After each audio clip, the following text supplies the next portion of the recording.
So we just gotten a data download on Ultra Impact, so I thought we would go through all of the details that is in this data download. And first of all, as you can see, we are getting a new UR Endeavor, which will come out as soon as All Might's banner is gone, which is, I think, the 13th of July, or about pretty much a week. And we have his details and everything like that. This is his non-awakened art, and then this is his awakened art right there. He does his like spider move. We do have the plus ultra animation as well, which we will have a look at now.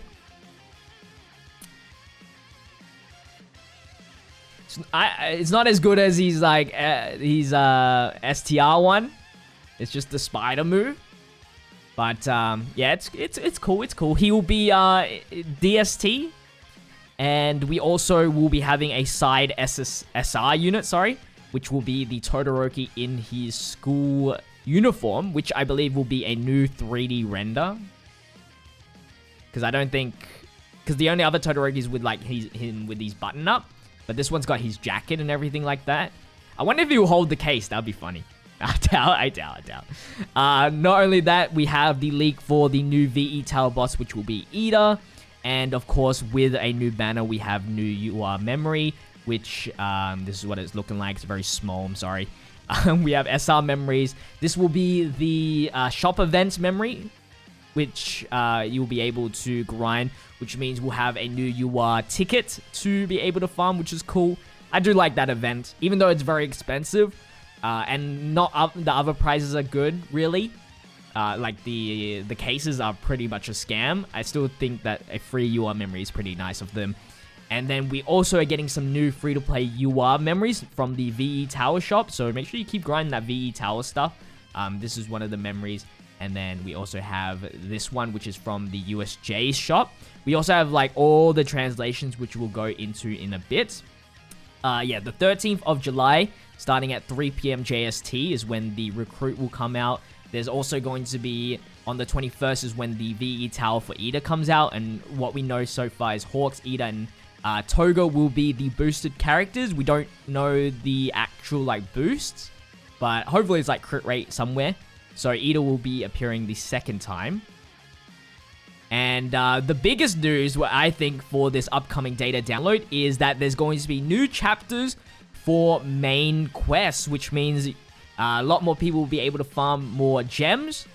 Make sure you grab those to get ready for the next Impact Fest whenever that comes out. The only thing I'm scared of is that they're going to pull a Legends and they will increase the table of all the characters. So like UR characters will hit like 10, 11, 12 table or something like that.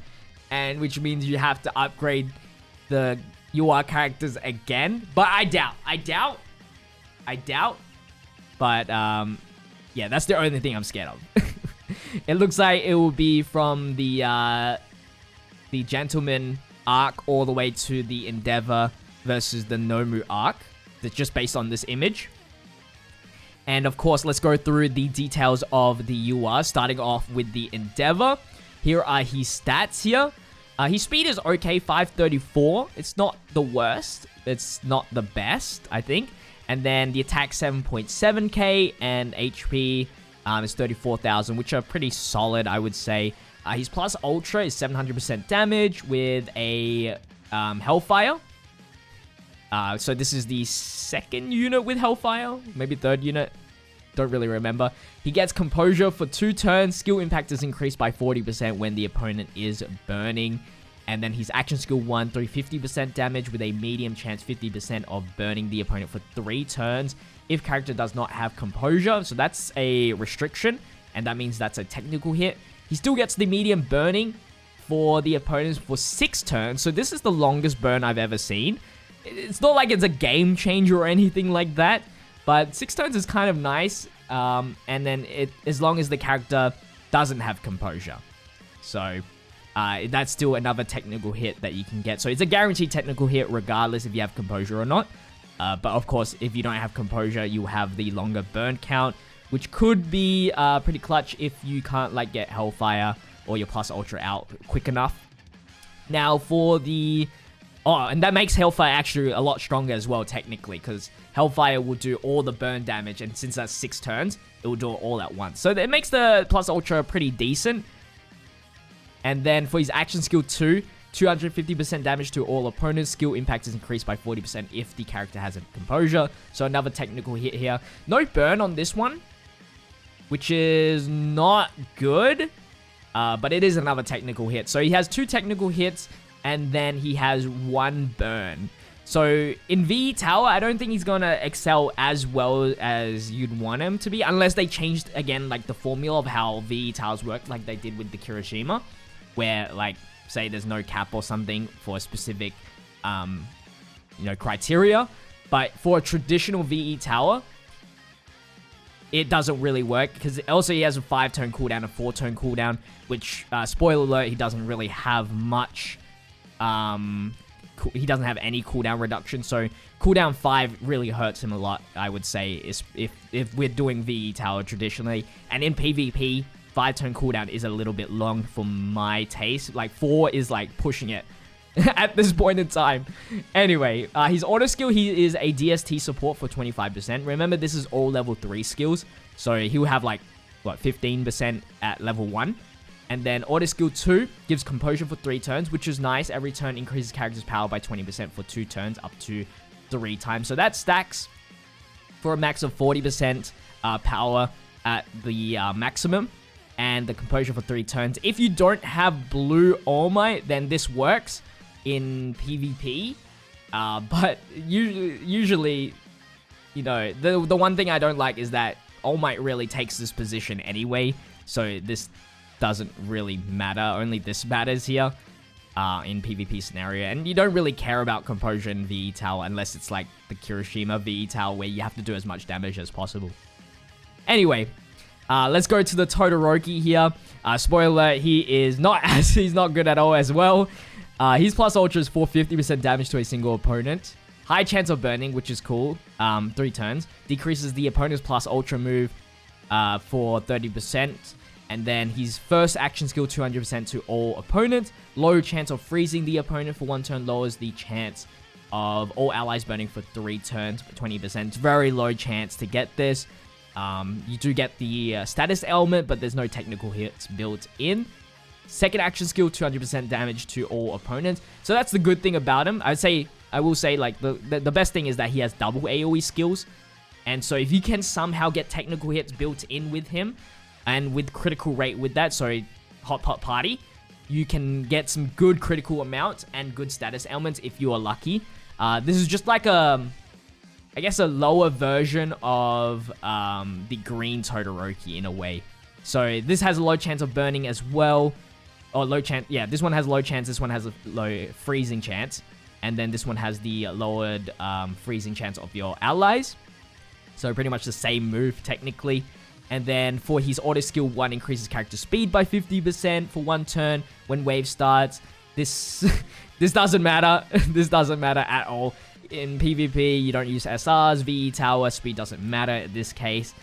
Especially for 1 turn. Especially for 1 turn. Also increases chance of character's ability to cause burning and freezing every turn up to 5.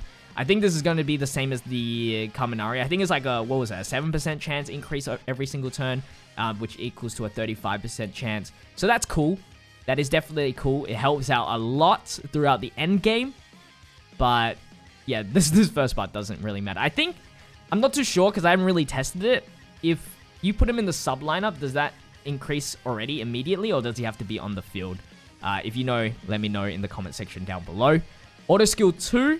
Decreases power of all opponents by 30% for 3 turns when HP is below 50%. An HP restriction for below sucks.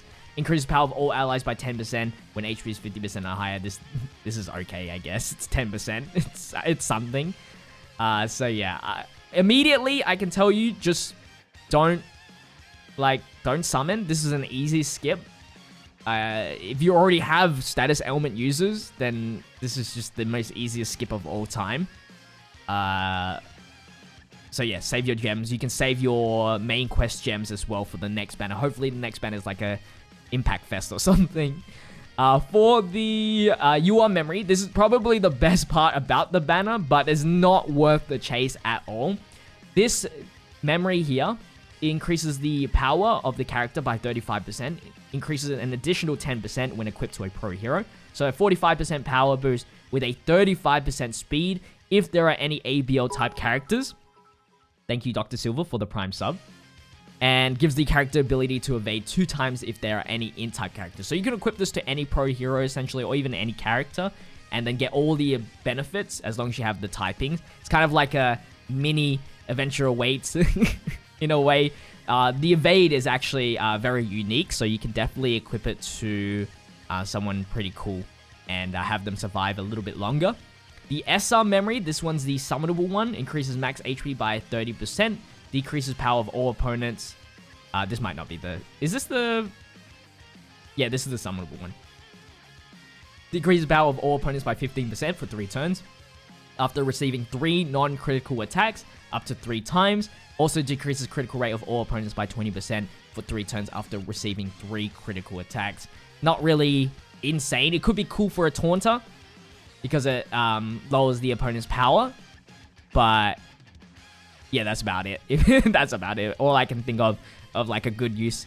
And then the event one will be plus Ultra Gauge by 20% every time character is frozen or burned. Increases character skill impact by 35% from the 3rd turn onwards. Increases characters plus Ultra Gauge by 20% on the 3rd turn.